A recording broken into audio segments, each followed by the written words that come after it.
Berita hari ni saya awak kena dengar molek. Hari ni ada lagi kisah berita besar nak beritahu demo semua. Abang rasa tak lama lagi mungkin ada lagi benda besar nak jadi.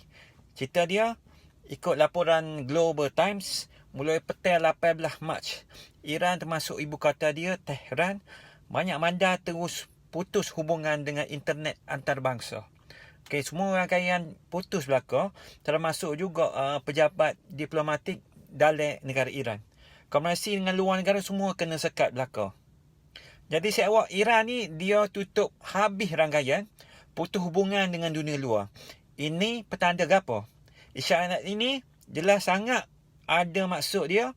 Maksud dia program ni nak tukar gear, nak level ke atas lagi. Okey, makin parah rasanya. Okey, saya awak yang baru masuk minta tolong share dan follow klip ni supaya ia tak kurang daripada 100,000. Terima kasih. Jadi, lo ni Ambo rasa kenapa Iran tutup internet ada beberapa sebab hak penting. Sebab yang pertama, ia mungkin pasal pengawal revolusi Iran nak buat serangan hak besar lagi. Sebelum serangan, dia nak elakkan jangan ada maklumat bocor. Okey, hak dia takut lah ni. Lah ni Iran ni masalah besar benar pasal bocor maklumat. Memang parah. Okey, kalau musuh tahu detail serangan, memang kacau habis operasi. Dan jadi bila dah putus internet, orang luar tak tahu gapo nak jadi. Dan tambah pula, dalam Iran masih banyak lagi perisik dia. Mata-mata dia perisik Amerika ataupun Israel.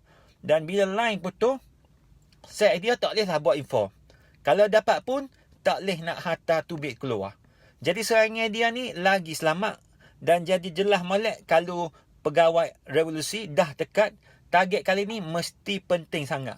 Dan dulu Iran, pentahayat dia nak serang kemudahan minyak Timur Tengah.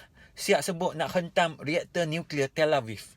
Kita tak tahu perlu pandu dia ni nak gimana. Tapi isyarat putus internet ni jelas molek.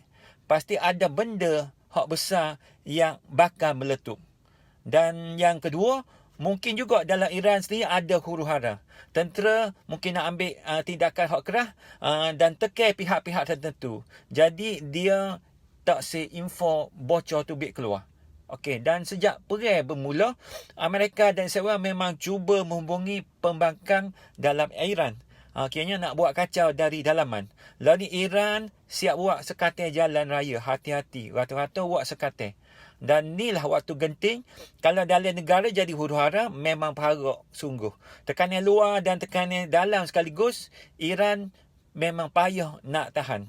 Dan yang ketiga, dengan putusnya internet ni mungkin sebab nak elakkan serangan decapitate. Okay, decapitate. Maksudnya nak bunuh pemimpin utama. Dan sejak 2-3 hari ni, serangan jenis ni makin laju dan senarai target makin panjang. Israel dia nak jatuhkan pemimpin Iran dengan cara ni je. Cara bunuh pemimpin atas. Lalu ni pemimpin atasan, Iran pun jadi takut lah. Sebab kalau orang nak ganti pun tak berani ambil jawatan. Kuasa kerajaan jadi makin lemah kalau lagu ni.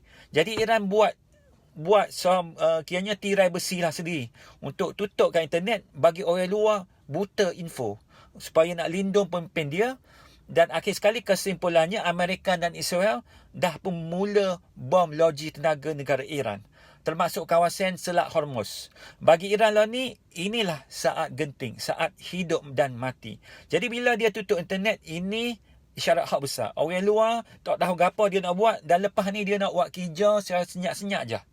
Dan kita boleh jangka dalam 2-3 hari ni, perang ni pasti akan naik lagi level dia. Tapi nak jadi sampai mana kita pun tak tahu, nak ramah. Dan tu je untuk kali ni. Jumpa lagi saya awak. Stay tune. Dan selamat Hari Raya. Maaf dan zahir batin. Bye.